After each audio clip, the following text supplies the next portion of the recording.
नमस्कार। आज हम आपको बताने वाले हैं कि सुपर टेट के गुणांक कैसे निकाले जाते हैं। सुपर टेट के गुणांक बहुत ही बेहतरीन तरीके से, बहुत ही आसान वे में आप निकालेंगे। और क्योंकि नए रूप में जो चेंजेस हुए हैं उसमें भी कुछ हम देखेंगे क्या चेंजेज हैं, और मैं यह भी बताऊंगा आपको कि भविष्य में क्या यह गुणांक रहने वाला है। और आप लोग अंत तक जुड़े रहेंगे तो आपको यह भी पता चलेगा किसका कितना गुणांक है। जैसे 24 किसी का है तो वो भाई पूछते हैं कि सर कितना सुपर टेट में लाना होगा, क्योंकि आपको पता है वैकेंसी 2023 में 100% आने वाली है। 2023 के लगभग सितंबर अक्टूबर या फिर उससे पहले आपको नोटिफिकेशन देखने को जरूर मिल जाने वाला है, क्योंकि 2024 में चुनाव है। तो इस वजह से मैं थोड़े से आपको गुणांक एक बार बता तो रखा हूँ, लेकिन फिर से मैं बताने का प्रयास करूँगा। आप लोग अंत तक जुड़े रहना। यह तो जरूर बताऊंगा कितने गुणांक वालों का सिलेक्शन होता है, कितने का नहीं होता है, और कितने नंबर चाहिए, और एकेडमिक मेरिट हटेगा या नहीं हटेगा। क्योंकि हट जाना भी बच्चे चाहते हैं कि हट जाए, कुछ बच्चे चाहते हैं और कुछ बच्चे चाहते हैं कि ना हटे। तो दोनों के पहलू पे हम बात करेंगे, आप लोग अंत तक जरूर के रहिएगा। देखिए गुणांक क्या है, अगर आपसे कोई पूछे तो आप बता देना। गुणांक का मतलब कि एक मेरिट है, मेरिट जो कि इस बेस पे बनता है। मेरिट आपके एकेडमिक मेरिट एक तरफ होते हैं। मैं अपना मैं पूरा का पूरा जितना भी मेरा हाई स्कूल से लेकर मेरा बीएड और प्लस बीटेक प्लस और जो भी चीज़ें हैं, मैं पूरा का पूरा मैं अपना ग्रेजुएशन वगैरह सबका परसेंटेज निकाल के आपके सामने दिखाऊंगा अपने पे लेके। इधर एकेडमिक मेरिट मैं लिख लेता हूँ और इधर मैं आपके सुपर टेट का अंक लिखूंगा। आपको पता है सुपर टेट में या स्टेट में 150 नंबर का पेपर होता है ना, 150 प्रश्न होते हैं। यह चीज़ मैं मान लेता हूँ 150 में से आपको 120 नंबर आप ला लिए हैं, ठीक है, 120 नंबर ला लिए हैं। बस इतना भी याद रखना, इसका सुपर टेट के नंबर परसेंटेज का जितना आप लेकर आए हैं परसेंटेज, केवल परसेंटेज 150 में 120 का निकालेंगे तो 120 का 150 से जब गुणा करेंगे तो कितना परसेंटेज आएगा आप देख लीजिए। 5 3 15, 5 दूना 10, 3 चौके 12, 40 और 2 मतलब कितना हो गया भाई, 4 दूनी 8, 80% हो गया। आपने 80% पाया है, तो मैं अपने पे ले लिया कि मैं 120 नंबर लेकर आया हूँ, 80% मेरा बना है। ठीक है, किसमें? इसमें मतलब कि सुपर टेट में, ठीक है ना। अब इस 80% का मैं परसेंटाइल निकालूंगा 60%, याद रखना है 60% परसेंटाइल ही आपका गुणांक इसमें ऐड होता है। अपने आप में गुणांक 100% होता है, अपने आप में गुणांक 100% होता है, और उस 100% का 60% आप अपने सुपर टेट वाले में लगाते हो। 60% जितना भी आप लिखित में लेकर आए, फाइनल मेरिट, फाइनल में फाइनल लिखित परीक्षा में 80% आपने लाया है, तो 80% का 60% निकाल लिया जाता है। 80% का 60%। कोई इतने बच्चे होते हैं गुणांक में गलती करते हैं, 120 का 60 निकालते हैं। भाई 120 का नहीं निकालना है, आप 120 का तो 150 से कैलकुलेट करोगे, पहले परसेंटेज में बदलोगे, परसेंटेज का फिर 60% निकालोगे, जो आएगा वह गुणांक में काउंट होगा। ठीक है ना, आ जाइए। अब एकेडमिक की मैं बात कर लूँ तो एकेडमिक में मान लेते हैं मेरा हाई स्कूल में कितना नंबर है। हाई स्कूल में मेरा 70% है, 70% है। मैं अपना नंबर नहीं बता रहा हूँ, आप चाहो तो कैलकुलेट कर सकते हो, 6 सब्जेक्ट थे। ठीक है, इंटर की मैं अगर बात करूँ, इंटर में मेरा 75% से थोड़ा सा कम है, तो 75 ले लेते हैं। और हमारी ग्रेजुएशन मतलब कि बीटेक की मैं बात कर लूँ अपने, तो बीटेक में मेरा मतलब ग्रेजुएशन मेरा भी 75% है, इसको भी मैं यहाँ पर मेंशन कर दिया। और मेरा बीएड में, मैंने बीएड कर रखा है, तो बीएड में कितना है मेरा 72%। और मतलब कि पोस्ट ग्रेजुएशन से कुछ मतलब नहीं है, तो पोस्ट ग्रेजुएशन को साइड में रखते हैं अभी। तो यह चीज़ें मेरे परसेंटेज हैं, इतना आपके सामने है, इतने मेरे परसेंटेज बने हैं पूरे के पूरे। अब देखना है जितने जितने परसेंटेज, मैंने नंबर नहीं लिखा है कहीं, इसका 10%, यानी कि पूरे एकेडमिक का 40%। भाई 100 में से 60 दे दिया तो 40 बचा, तो 40% इसका कैलकुलेट होगा।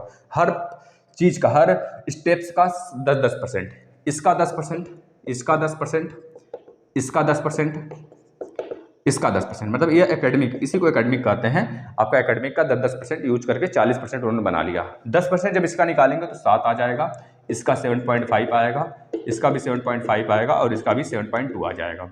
सब कुछ जोड़ लीजिए, 7 चौक 28, एक 29.2, 29.2 यह हमारा बना है। अपना मैं बता रहा हूँ, यह हमारा गुणांक बना है 29.2।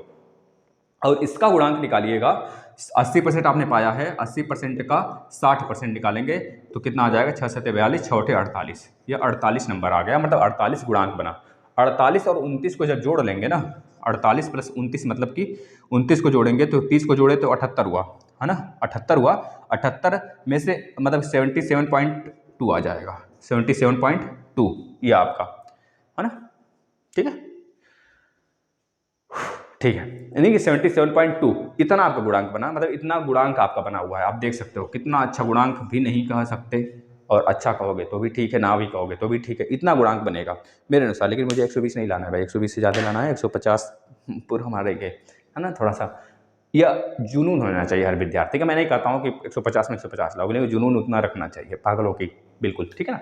तो 77.2 77.2 आपका पूरा गुणांक बना है। पिछली बार का कंपेयर करूं तो पिछली बार से बहुत ज़्यादा अच्छा है। सिर्फ पिछली बार 68 मेरिट बना था कि 69 ऐसा कुछ बना था, बच्चों बताना जरा, और मैं इस पर थोड़ा सा कैलकुलेट नहीं किया हूँ, और शायद इतना के आसपास में था। 71 भी लोग बताते हैं थोड़ा सा, तो मतलब कि उससे नीचे ही था, तो 71 भी लोग पाए थे, जो उनका भी हो गया है ना। मैं बताता हूँ अब कौन से बच्चे कितना लेकर आएंगे। अब ये चीज़ें समझ में आ गई, गुणांक कैसे निकालते हैं। अब देखना एकेडमिक, मैं दो चीज़ें बात करता हूँ, जो पहले एक मुद्दा और है, फिर लास्ट में बात करेंगे एकेडमिक खत्म होना चाहिए नहीं, उससे क्या फ़ायदा क्या नुकसान है। जिन बच्चे का, एक मिनट ये खुल है, जिन भी प्रशिक्षु का मतलब कि 24 गुणांक आ रहा है, जिन बच्चे का 26 आ रहा है, जिन बच्चे का 27 आ रहा है, जिन बच्चे का 32 आ रहा है, जिन बच्चे का 20 से एबव आ रहा है, सबके बात करूंगा, सबको कितना कितना लाना चाहिए।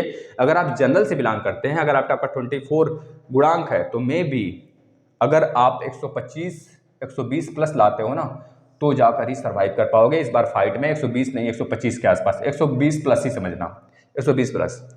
120 से थोड़ा सा नीचे भी हो सकता है, बहुत ज़्यादा भी मैं नहीं बता रहा हूँ, बहुत कम भी नहीं बता रहा हूँ आपको, इतना तो लाना पड़ेगा, क्योंकि इस बार फाइट ज़बरदस्त है। और एक चीज़ और मैं क्लियर कर देता हूँ आपको, फाइट ज़बरदस्त का मतलब ये नहीं कि बहुत तगड़ा फाइट है, बहुत अच्छे बच्चे। देखो, जो बच्चे पिछले बार थे वही बच्चे इस बार भी होंगे, सेम कंडीशन वाले बच्चे पिछली बार भी थे, सेम कंडीशन वाले बच्चे उतने भी वही हैं। यह नहीं कि कुछ सिलेबस में चेंजेस हुआ है, सिलेबस बिल्कुल वही है, लगभग देख लो तो थोड़ा बहुत हो सकता है चेंजेस कर दें। अब क्या करेंगे चेंजेस, क्या मैथ निकाल देंगे, प्लस निकाल करके माइनस वाला रहने देंगे, तो कहाँ चेंजेस हुआ, वही तो सारी चीज़ें हैं। मतलब कि कुछ भी चेंजेस नहीं, बच्चे की हैबिचुअल जो है उतनी ही है, बच्चे की एफिशिएंसी उतनी ही है, बच्चा एफर्ट भी उतना लगाया है जितना पिछली बार लगाएगा, कुछ नहीं इफेक्ट पड़ता है। बस अगर बच्चों की संख्या ज़्यादा होती है तो लोग कहते हैं कि 77 मेरिट बना है, उस 77 मेरिट में मैं बात कर लूँ कि लाखों बच्चे होते हैं, मतलब कि लगभग लाख बच्चे तो होते ही होते हैं, लगभग 1 लाख या फिर 1000 बच्चे, मान सकते हो 80,000 90,000, हो सकता है कि पॉइंटों के कंडीशन में आ जाएं, 20-25 हज़ार तो बिल्कुल पॉइंटों से खेलते हैं, ऐसे इतना करीब करीब होता है। तो कहते हैं मेरिट काफ़ी हाई बना है, काफ़ी हाई नहीं बनता है, क्योंकि बच्चे पढ़ने वाले, लगभग हर बच्चा एक ही लेवल पे आ जाता है, सब कुछ वो भी पढ़ के बैठा है, सब कुछ आप भी पढ़ के बैठे हो, तो एक ही लेवल पे आ जाता है 77 मेरिट। अब जो बच्चा 76 लाया रहा था उसका नहीं होता है, तो उसका कहना होता है अरे 76 लाए थे मेरा नहीं हुआ, तो कहता एक नंबर से रुक गया। वह एक नंबर से रुकता नहीं है, क्योंकि 77 पे ही फाइट ही बना है। अब उससे नीचे भी जाओगे तो भी नहीं होगा, यानी 77 लेवल के बच्चे हैं, बच्चों की IQ, बच्चों ने पूरे सिलेबस को कवर कर रखा है हर एक बच्चा, तो इस वजह से थोड़ा सा कंसंट्रेशन बना के पढ़ना है, मतलब एक भी पॉइंट इधर इधर नहीं होना है, हमें भी उतना पढ़ना है जितना दूसरा पढ़ता है, थोड़ा सा उससे ज़्यादा एफर्ट लगाओगे तो सिलेक्शन पक्की, ठीक है ना। ये चीज़ें यानी कि पिछली बार जो मैं बता दूं 24 वाले बच्चे का भी हुआ था, क्योंकि इन्होंने सुपर टेट में इसमें बहुत अच्छा नंबर पाया था, तो ये आपको एफर्ट लगाना है। मैं यह बता दूं 120 लाना, 130 लाना, 140 लाना, तो ये गलत बात है। बस आपको यह दिमाग में रखना, मुझे बहुत अच्छा परफॉर्मेंस करना है। अगर मेरिट 110 पे बना है तो मुझे 115 लेके आना है, 120 लेके आना है, यह चीज़ दिमाग में रखना है। 26 वाले का भी हुआ था, बता दूं मैं, यह 32 क्यों लिखा हूँ, क्योंकि 32 वाले का भी सिलेक्शन नहीं हुआ था मेरिट में, क्योंकि वह सुपर टेट में यह सोचकर बैठ गया था एकेडमिक बहुत ज़्यादा है, सिलेक्शन हो जाएगा, लटक गया बेचारा, एक बहुत कम नंबर आ गया।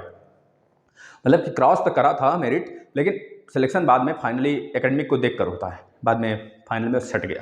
तो ये चीज़ें हैं, मैं आपको बता दिया कि एकेडमिक पे इफेक्ट नहीं पड़ना है, आपको कितना कितना लाना है यह उस समय डिसाइड किया जाएगा। अब इस समय डिसाइड करने क्या करोगे, बस अपना जो फुल 100% वो दीजिए। अब दूसरी चीज़, एकेडमिक खत्म होना चाहिए कि नहीं। देखिए भाई, एकेडमिक खत्म होने से बहुत बड़ा फ़ायदा है, पता है, आपका एकेडमिक हटाकर अगर यूपी टेट सीटेट में लगा देना, तो उसको और कोर टीचर मिलेंगे, बहुत बेस्ट टीचर मिलने लगेंगे, बहुत बेस्ट मिलने लगेंगे, क्योंकि हर एक बच्चा चाहेगा मैं यूपी टेट में सीटेट में बहुत बढ़िया से एफर्ट लगा दूँ। एकेडमिक तो कोई भी बना ले रहा है, कहीं भी बनवा ले रहा है, अब तो एकेडमिक हाई स्कूल इंटर अब तो खिलवाड़ हो गया है ना, 80%, 90%, 100%, मतलब आपका सिलेक्शन रुक ही जाएगा फिर, इतना समझ लो, समझ रहे हो ना। तो इस तरह की चीज़ें हैं आपके सामने देखने को मिलेंगे, और सुपर टेट फाइटर 60% का रख लो तो बहुत बेस्ट हो जाएगा। ये चीज़ें थी। अगर आपको समझ में आया वीडियो तो शेयर करिएगा, लाइक करिएगा, सब्सक्राइब करिएगा। आगे आने वाले सारे क्लासेस के लिए सुपर टेट की भी क्लास मैं चला दिया हूँ, जीके आता है रोज़ सुबह, आप देख सकते हैं 6 से 6:30 बजे के बीच में। धन्यवाद।